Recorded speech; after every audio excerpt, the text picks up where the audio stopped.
Very good evening friends, तुम्हा सगळ्यांचं या चॅनलवर स्वागत आहे. आजच्या आपल्या व्हिडिओचा टॉपिक आहे trading account and profit and loss account. म्हणजेच या व्हिडिओमध्ये आपण आज बघणार आहे की ट्रेडिंग अकाउंट म्हणजे नेमकं काय असतं आणि प्रॉफिट अँड लॉस अकाउंट काय असतं.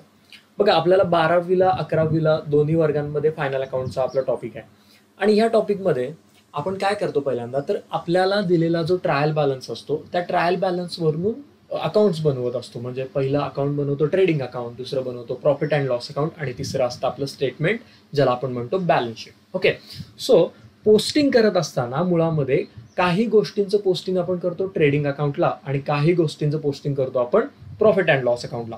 तर मुलांना यामध्ये प्रश्न हा पडलेला असतो की प्रॉफिट अँड लॉस अकाउंटलाच काही गोष्टींचं पोस्टिंग का येतं किंवा ठराविक गोष्टी ट्रेडिंग अकाउंटलाच काय येतात, याच्या मागं अकाउंटिंगचं लॉजिक नेमकं काय आहे की ज्या लॉजिकनुसार आम्ही ठरवतो की येस, हा पॉईंट ट्रेडिंग अकाउंटलाच जाईल आणि हा पॉईंट प्रॉफिट अँड लॉस अकाउंटलाच का जाईल. तर हे जे काही लॉजिक आहे मित्रांनो, ते लॉजिक आपण या व्हिडिओच्या माध्यमातून इथं आपण समजून घेणार आहे. तर आपण सुरू करूया आणि आपण हे समजून घेत असताना एका उदाहरणाच्या साह्याने ही गोष्ट समजून घेऊया. बघा, खूप सोपं लॉजिक आहे, एकदम साधं सरळ यामागं लॉजिक इथं आहे. बघा, उदाहरण असं घेऊया की एक व्यक्ती आहे ज्याचं नाव आहे मिस्टर ए. ओके, हा मिस्टर ए काय करतो तर मिस्टर ए चा एक बिझनेस आहे. Mister A runs a business. कशाचा बिझनेस आहे तर आपण असं गृहीत धरूया की याचा फर्निचर मॅन्युफॅक्चरिंगचा बिझनेस आहे. Mister A runs a business of furniture manufacturing. तर आता हा मिस्टर ए काय करतो मित्रांनो,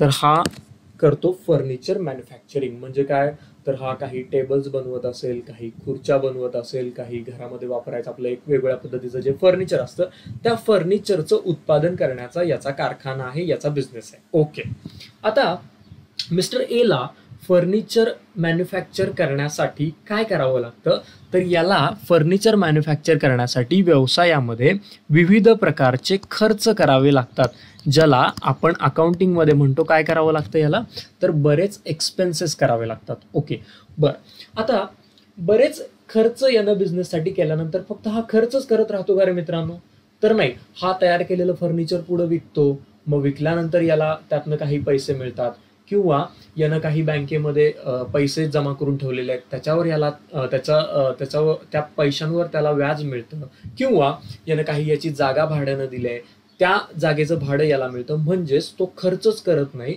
तर खर्चाच्या बरोबरीनं त्याला काही उत्पन्न सुद्धा मिळतं. ओके, तर बिझनेसमध्ये 2 पॉईंट्स यायचे इथं आहेत. एक तर हा खर्च करतो आणि हा वेगवेगळ्या माध्यमातनं इन्कम सुद्धा मिळवतो.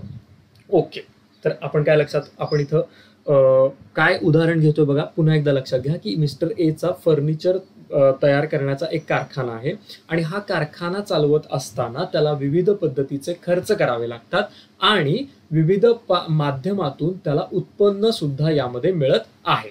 ओके, आता हे जे मी इथं शब्द वापरतोय विविध माध्यमातून होणारे खर्च आणि मिळणारं उत्पन्न, तर या विविध माध्यमाला अकाउंटिंग मध्ये म्हणलेला आहे 2 शब्द. म्हणजे ह्याला अकाउंटिंग मध्ये ह्याचे 2 कन्सेप्ट दिले आहेत. याला एक तर म्हणतात नंबर 1 याला म्हटलं जातं डायरेक्ट. ओके, आणि याला दुसरा शब्द वापरला जातो इनडायरेक्ट. म्हणजेच काय मित्रांनो, डायरेक्ट एक्सपेन्सेस, इनडायरेक्ट एक्सपेन्सेस. दुसरा शब्द याला आपण दुसरा कन्सेप्ट याला म्हणू शकतो डायरेक्ट इन्कम आणि इनडायरेक्ट इन्कम. आता डायरेक्ट इन्कम म्हणजे काय तो कसा ओळखायचा, इनडायरेक्ट इन्कम म्हणजे काय तो कसा ओळखायचा, किंवा एखादा खर्च कधी डायरेक्ट असतो आणि कधी इनडायरेक्ट असतो. ओके, तर याच्या मागे बघा साधं लॉजिक आहे. जेव्हा एखादा खर्च मुळामध्ये ते उत्पादन बनवण्यासाठी झालेला असतो तेव्हा त्याला डायरेक्ट एक्सपेन्सेस असं म्हणतात. ओके, म्हणजे इथं मी लिहितो की पहिला डायरेक्ट एक्सपेन्सेस म्हणजे काय तर उत्पादन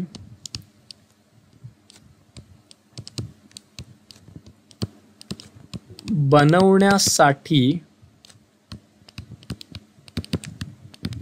झालेला खर्च म्हणजे तुमचा काय आहे, direct expenses. Okay, number 1 point, उत्पादन बनवण्यासाठी झालेला खर्च म्हणजे काय, तर डायरेक्ट एक्सपेन्सेस. ओके, मग याच्याच विरुद्ध बाजूला उत्पादन, इन्कमच्या बद्दल बघूया. उत्पादन विक्रीमधून, ओके, उत्पादन विक्रीमधून मिळालेला किंवा मिळालेले उत्पन्न म्हणजे डायरेक्ट इन्कम.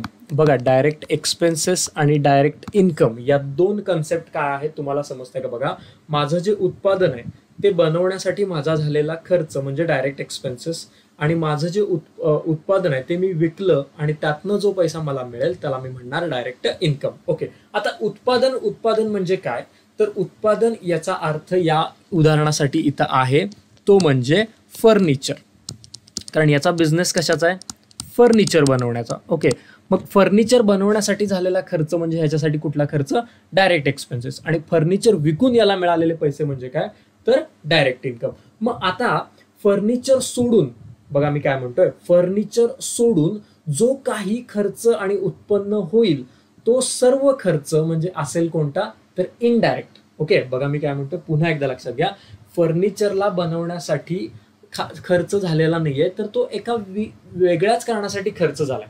तर तो झालेला खर्च म्हणजे कोणता खर्च असणार तुमचा, तर तो झालेला खर्च असणार तुमचा इनडायरेक्ट एक्सपेन्सेस, आणि इतर मार्गातनं मिळालेलं जे उत्पन्न आहे त्याला आपण काय म्हणणार आहे इथं, इनडायरेक्ट इन्कम. ओके, तर याचं पण आपण इथं लक्षात घेऊया, अर्थ नेमका काय होतो, की याला आपण असं म्हणू शकतो, मूळ उत्पादना व्यतिरिक्त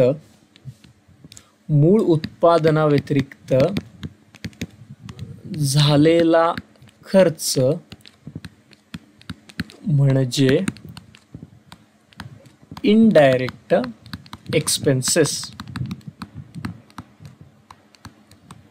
काय म्हणलं मी, बघा, मूळ उत्पादना व्यतिरिक्त झालेला खर्च म्हणजे इनडायरेक्ट एक्सपेन्सेस. त्याच पद्धतीनं मी इथं म्हणतो, मूळ उत्पादना व्यतिरिक्त झालेले उत्पन्न म्हणजे इनडायरेक्ट इन्कम. तर ही कन्सेप्ट होती तुमची इनडायरेक्ट एक्सपेन्सेस आणि इनडायरेक्ट इन्कमची. ओके, आता तुम्ही म्हणाल, सर ह्याच्या सगळ्याचा ट्रेडिंग अकाउंट आणि प्रॉफिट अँड लॉस अकाउंटशी कसा संबंध आहे? बघा, तर याचा संबंध असा आहे की हे जे सगळे डायरेक्ट एक्सपेन्सेस असतात मित्रांनो, हे डायरेक्ट एक्सपेन्सेस तुमच्या येणार आहेत कोणत्या अकाउंटला, तर हे येणार आहेत ट्रेडिंग अकाउंटला, आणि सगळे इनडायरेक्ट इन्कम्स जे आहेत, इनडायरेक्ट एक्सपेन्स जे आहेत ते येणार आहेत तुमच्या प्रॉफिट अँड लॉस अकाउंटला. ओके, बघा, उत्पादनासाठी झालेले सगळे खर्च येणार ट्रेडिंग अकाउंटला, उत्पादन विकून सगळे जे इन्कम मिळाले ते येणार तुमच्या ट्रेडिंग अकाउंटला, आणि सगळे इनडायरेक्ट एक्सपेन्सेस जे आहेत आणि इनडायरेक्ट इन्कम जे आहेत ते येणार तुमच्या कुठं, प्रॉफिट अँड लॉस अकाउंटला. याच्या उपर जाऊन, आणि शॉर्टमध्ये सर आपण काय लॉजिक लावू शकतो याला, तर याच्या उपर जाऊन आपण लॉजिक लावू शकतो की एखाद्या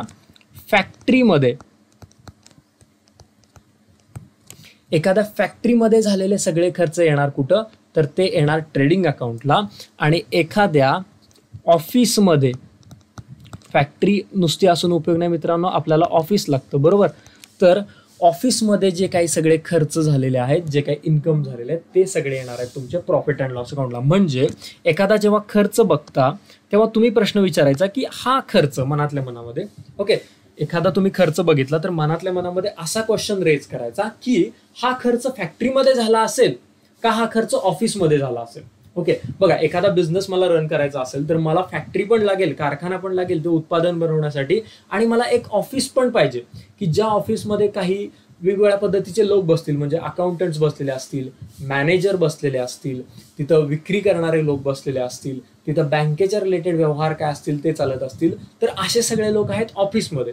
तर मी पहिल्यांदा खर्च कुठला आहे बघणार, आणि खर्च झाल्यानंतर विचारणार प्रश्न की हा खर्च फॅक्टरीमध्ये झाला असेल का हा खर्च ऑफिसमध्ये झाला असेल. जर हा खर्च फॅक्टरीमध्ये झाला असेल तर तो कुठं रेकॉर्ड करायचा मित्रांनो, तर तो रेकॉर्ड करायचा तुम्हाला आहे ट्रेडिंग अकाउंटला. बरोबर, फॅक्टरीमध्ये खर्च झाला असेल तर तो रेकॉर्ड करायचा तुम्हाला ट्रेडिंग अकाउंटला, आणि जर तो खर्च ऑफिसमध्ये झाला असेल तर तो रेकॉर्ड करायचा तुम्हाला प्रॉफिट अँड लॉस अकाउंटला. तर हेच लॉजिक यामागं आहे की ट्रेडिंग अकाउंटला खर्च का जातात, तर ते उत्पादनाच्या रिलेटेड असलेले असतात म्हणून, आणि प्रॉफिट अँड लॉस अकाउंटला खर्च का असतात, कोण जे येतात ते खर्च ऑफिसमध्ये झालेले असतात म्हणून. ओके, आता आपण खाली फॉर्मॅट्स बघूया मोर स्पेसिफिकली, की नेमके असे कोणते खर्च आहेत की जे प्रत्येक उदाहरणामध्ये येतात आणि जनरली आपल्याला तेच खर्च रिपिटेटिव्ह होत असतात. ओके, ठीक आहे. तर इथं बघूया पहिल्यांदा आपण ट्रेडिंग अकाउंट.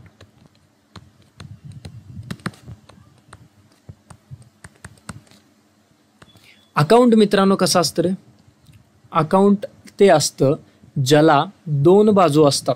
ओके सर, दोन बाजू म्हणजे काय, तर एक बाजू असती डेबिट साइड आणि दुसरी बाजू असते माझी क्रेडिट साइड. ओके, हे आपण बेसिक 11वीला शिकलेलो आहे. ओके, अकाउंटमध्ये परत अकाउंटचा फॉर्मॅट कसा असतो मित्रांनो, तर अकाउंटला परत जनरली दोन बाजू असतात. एक असते पहिली कॉलम, त्याला आपण इकडल्याला म्हणतो पर्टिक्युलर्स, दुसरा कॉलम असतो इथं अमाऊंट. ओके, परत या साईडला सुद्धा दोन कॉलम, एक असतो पर्टिक्युलर्स आणि दुसरा इकडं असतो अमाऊंट. ओके, तर अशा पद्धतीनं अकाउंटचा फॉर्मॅट असतो. ओके, इथं मी कॉलम या पद्धतीनं आखलेले आहेत.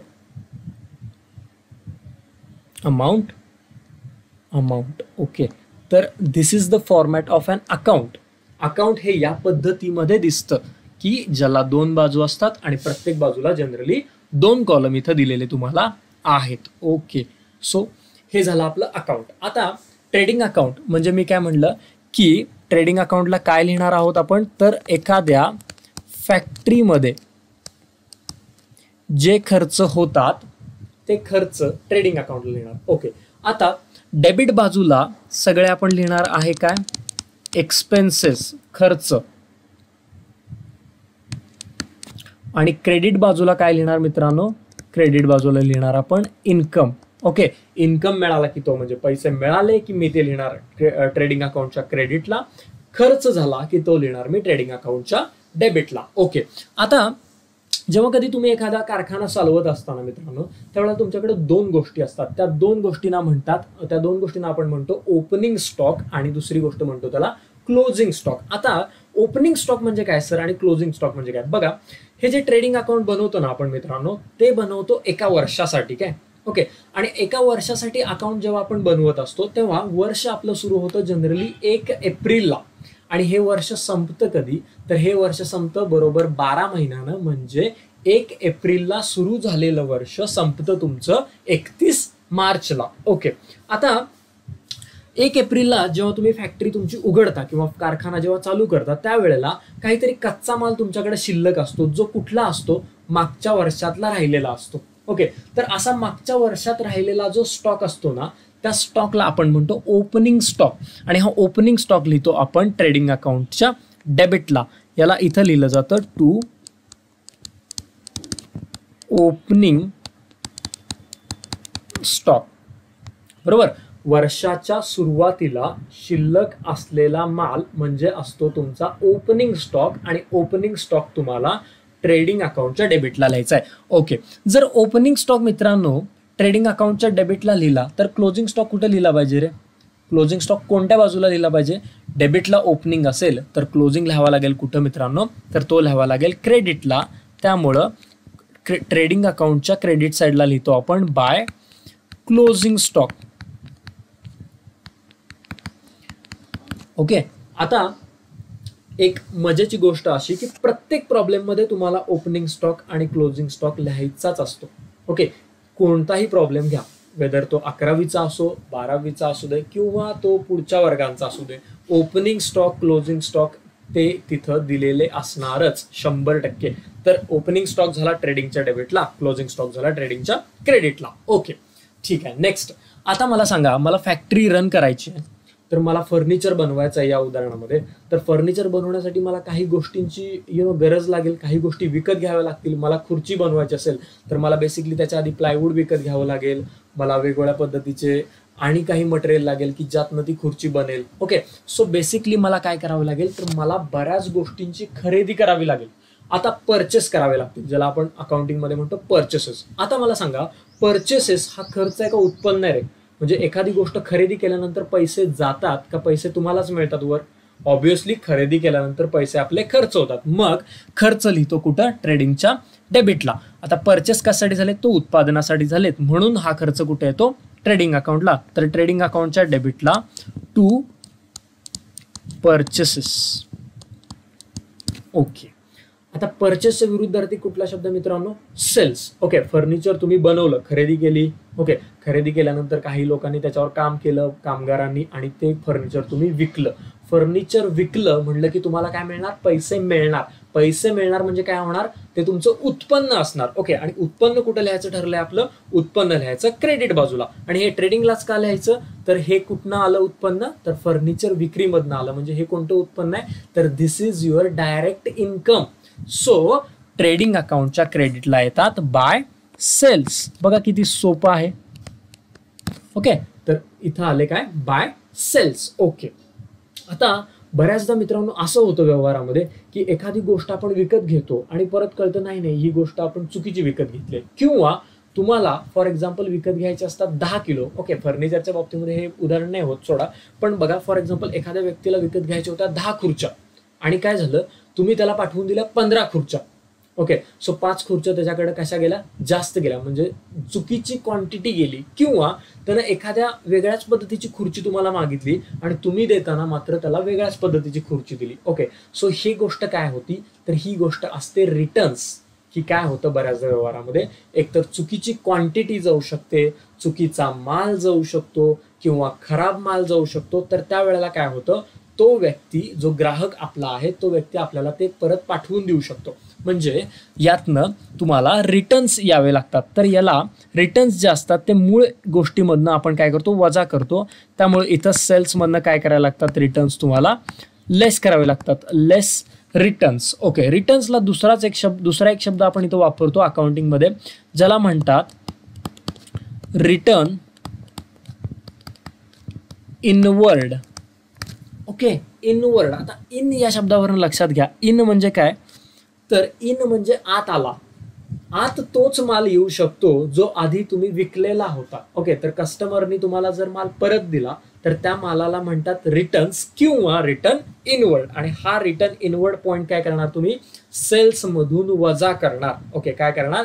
सेल्स मधून वजा करणार. ओके, आता पुढचा पॉइंट, जसे सेल्सच्या बाबतीमध्ये रिटर्न्स असतात ना मित्रांनो, तसे परचेसच्या बाबतीमध्ये सुद्धा असू शकतात. बरोबर, तुम्ही सुद्धा एखादी चुकीची खरेदी करू शकता, तुम्हाला सुद्धा एखाद्या चुकीच्या क्वांटिटीमध्ये माल मिळू शकतो किंवा खराब माल मिळू शकतो. अशा वेळा काय करणार आपण? जो माल खराब मिळालेला आहे, चुकीचा मिळाला आहे, तो आपण ज्याच्याकडनं खरेदी केला त्याला काय करणार? आपण परत पाठवणार. मग त्या गोष्टी सुद्धा आल्या रिटर्न्समध्ये, आणि हे रिटर्न्स आपण लेस करणार परचेस मधून. ओके, तर परचेसच्या खाली लेस रिटर्न्स, आणि याला अकाउंटिंग मध्ये शब्द वापरतो रिटर्न आउटवर्ड. ओके, आउट या शब्दावरून बघा, आउट म्हणजे बाहेर जाणे. बाहेर तोच माल जाईल जो पहिल्यांदा तुम्ही ऑलरेडी आत विकत घेतला होता. तर रिटर्न आउटवर्ड कुठनं वजा करणार? परचेस मधून. आणि रिटर्न इनवर्ड कुठनं वजा करणार? तर ते करणार तुम्ही सेल्स मधून. ओके, तर हे झालं ओपनिंग स्टॉक, क्लोजिंग स्टॉक, तुमचे परचेस, सेल्स, आणि परचेस सेल्सच्या रिलेटेड काय येतात? रिटर्न्स. तर ते रिटर्न्स कसे असतात हे तुम्ही इथं पाहिलेले आहेत. ओके, इथंपर्यंत ठीक आहे. आता नेक्स्ट बघूया, फॅक्टरीमध्ये सर असे कोणते खर्च आहेत की जे प्रत्येक प्रॉब्लेम मध्ये येतात किंवा दरवेळेला होतातच होतात? तर त्यामध्ये काही उदाहरणं आहेत खर्चांची. तर त्यामध्ये पहिल्यांदा बघतो आपण, त्याला आपण म्हणतो वेजेस. वेजेसला मित्रांनो मराठीमध्ये म्हणतात मजुरी. ओके, मजुरी म्हणजे काय? तर फॅक्टरीमध्ये नुसतं मटेरियल असून भागत नाही, नुसतं मशीन्स असून भागत नाही, तर त्या मटेरियलवर प्रोसेस करण्यासाठी तुम्हाला काही लोक लागतात, आणि या लोकांना आपण म्हणतो कामगार किंवा मजूर, जे त्या रॉ मटेरियलला प्रोसेस करतायत आणि ज्यामधनं फायनल प्रोडक्ट बनवतात, बरोबर. तर या लोकांना पगार द्यावा लागतो महिन्याला. तर जे लोक फॅक्टरीमध्ये काम करतात त्यांना दिला जाणारा पगार म्हणजे मजुरी, त्याला आपण अकाउंटिंगमध्ये काय म्हणतो, वेजेस. खर्च आहे म्हणून डेबिटला, फॅक्टरीमध्ये होतो म्हणून ट्रेडिंग अकाउंटला. ओके, नेक्स्ट पुढचा खर्च कोणता, तर पुढचा खर्च आपण म्हणतो कॅरेज. ओके, कॅरेज म्हणजे ज्याला आपण म्हणतो लहान अंतरासाठी झालेली वाहतूक.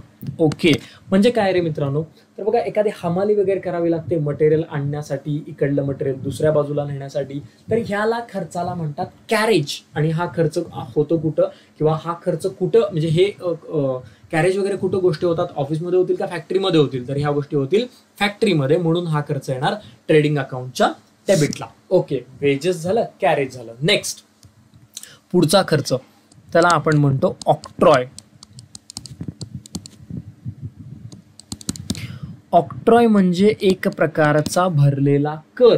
कर म्हणजे ज्याला इंग्लिशमध्ये म्हणतो आपण टॅक्स. ओके, आता हा कधी कर भरावा लागतो, तर बेसिकली बघा आता जनरली आजच्या जमान्यामध्ये हा कर अस्तित्वात नाही, पण याचं उदाहरण तुम्हाला द्यायचं झालं तर एका ठिकाणहून दुसऱ्या ठिकाणी वाहतूक करत असताना आज जसे बघा आपल्याला हायवेवर असतात टोल नाके, तुम्हाला तो टोल नाका क्रॉस करून जर पुढे जायचं असेल तर तुम्हाला बेसिकली टोल तिथं भरावा लागेल, बरोबर.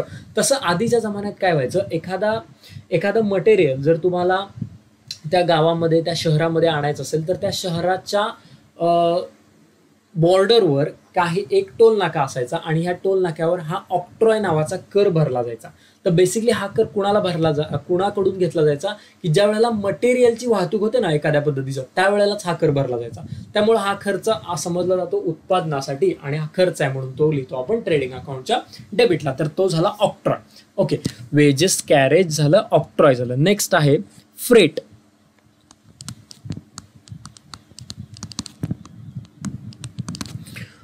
ओके, फ्रेट म्हणजे काय, तर फ्रेट म्हणजे बघा एखादा किरकोळ खर्च किंवा ज्याला आपण हमाली किंवा वाहतुकीसाठीच झालेला खर्च असं म्हणू शकतो. तर फ्रेट हा खर्च सुद्धा होतो ट्रेडिंग अकाउंटला, कारण हा खर्च होतो फॅक्टरीमध्ये म्हणून. ओके, याच्या उपर आणि कोणता आहे, तर पुढचा खर्च आहे तुमचा टू कोल,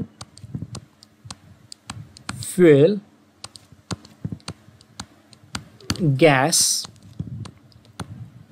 वॉटर. आता ह्या सगळ्याचे अर्थ तुम्हाला मराठीमध्ये समजतात. कोल म्हणजे कोळसा, फ्युएल म्हणजे पेट्रोल किंवा डिझेल, गॅस म्हणजे तुम्हाला माहिती आहे वेगवेगळ्या पद्धतीचे गॅस असतात, आपला CO2 असेल, वेगवेगळ्या पद्धतीचे वायू असतात की जे आपण प्रोडक्शनसाठी वापरत असतो. ओके, त्यानंतर आहे वॉटर म्हणजे पाणी. ओके, या गोष्टी जनरली कशासाठी लागतात रे मित्रांनो, पाणी, कोळसा, पेट्रोल, डिझेल, रॉकेल, ह्या गोष्टी लागतात एखाद्या मशीनला एम्पावर करण्यासाठी, एखादं मशीन चालवण्यासाठी. ठीक आहे, बऱ्यापैकी आपण तुम्हाला माहिती आहे आता JCB आहे फॉर एक्झाम्पल, तर JCB चालवायचं असेल तर तुम्हाला त्यामध्ये डिझेल घालावं लागेल तर ते इक्विपमेंट रन होईल. तर ह्या गोष्टीतनं आपण काय साध्य करतोय, तर या गोष्टीतनं इथं साध्य करतोय आपण उत्पादन, आणि उत्पादनासाठी झालेले हे खर्च आहेत म्हणून हे येतात ट्रेडिंग अकाउंटच्या डेबिटला. ओके, तर या पद्धतीनं काही खर्च इथं येत असतात. नेक्स्ट पॉइंट आहे, जसे खर्च बघितले तसे काही इन्कम बघूया. दुसऱ्या आणि काही कुठल्या गोष्टी आहेत का, तर मुख्य इन्कम आपल्याला मिळत असतो, उत्पन्नाचा स्रोत असतो आपला, की जे तुम्ही प्रोडक्ट बनवताय ते विका आणि त्यातून पैसे मिळवा. हा तुमचा मुख्य उत्पन्नाचा स्रोत झाला जो आपला मिळतो आपण सेल्समधून. ओके, या उपर आणि कोणत्या गोष्टी येतात, तर या उपर मी तुम्हाला सांगेन की ज्या वेळेला फॅक्टरीमधून किंवा तुमच्या कारखान्यामधून एखादं तुमचं उत्पादन जे आहे ते बाहेर जे जाईल ना, फॅक्टरीच्या बाहेर जर गेलं तर अशा सगळ्या गोष्टी येतात ट्रेडिंग अकाउंटच्या क्रेडिटला. फॅक्टरीमधून उत्पादन बाहेर गेलं तर या सगळ्या गोष्टी ज्या आहेत त्या येतात ट्रेडिंग अकाउंटच्या क्रेडिटला. म्हणजे फॉर एक्झाम्पल काय झालं, तर फॉर एक्झाम्पल पहिल्यांदा की फॅक्टरीमध्ये चोरी झाली आणि माल गेला तर तो येणार ट्रेडिंग अकाउंटच्या क्रेडिटला. याला म्हणायचं बाय लॉस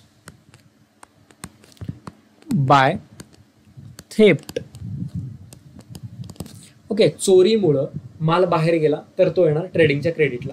माल बाहेर जाऊ दे तो येणार ट्रेडिंग अकाउंटच्या क्रेडिटला. ओके, नेक्स्ट आग लागल्यामुळे नुकसान झालं, बाय लॉस बाय फायर, किंवा याला म्हणू शकतो दुसऱ्या भाषेमध्ये goods destroyed by fire. Okay, तर याला आपण इथं लिहिणार. ओके, आता परत अनेक पॉईंट इथे येऊ शकतो की ज्या वेळेला बघा एखादं नवीन उत्पादन असतं ना मार्केटमध्ये, आपण जेव्हा एखादं नवीन उत्पादन घेऊन जातो त्यावेळेला लोकांना ते उत्पादन माहिती नसतं की ते उत्पादन वापरण्यासाठी कसं आहे, त्याचं इफिशियन्सी कशी आहे, त्याचा रंग, त्याची चव कशा पद्धतीनं आहे. तर ह्या गोष्टी जेव्हा माहीत व्हायसाठी आपल्याला काय करावं लागतं, मार्केटिंग करावं लागतं. आणि मार्केटिंग करत असताना काही वेळेला ते आपल्याला ॲज अ फ्री सॅम्पल म्हणून वाटावं लागतं की फॉर एक्झाम्पल हे फ्री ऑफ कॉस्ट सॅम्पल घ्या, वापरा आणि त्यानंतर आमच्याकडे या किंवा त्यानंतर विकत घ्या. म्हणजे एकदा तुम्ही ह्या फ्री सॅम्पलचा अनुभव घ्या आणि यातून तुम्ही अनुभव घेऊन तुम्ही पुढच्या वेळेला खरेदी तिथं करू शकता. तर त्यामध्ये सुद्धा काय होतं की माल आपला काय होतो तिथनं बाहेर जातो. त्यामुळं त्याला आपण म्हणू शकतो buy goods distributed as free sample.